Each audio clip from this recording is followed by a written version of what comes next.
మంత్రి కాకాన గోవర్ధన్ రెడ్డి గారు.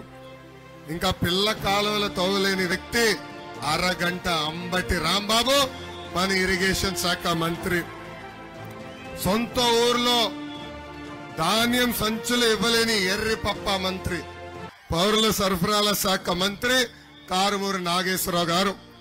ఇంకా పక్కనే ఒక ఆయన ఉన్నాడు, పిల్లలు బాగా చదువుకుంటున్నారు అందుకే పిల్లలకి ఉద్యోగాలు రావట్లేదని చెప్తాడు. పక్కనున్న విద్యాశాఖ మంత్రి బొత్స సత్యనారాయణ గారు.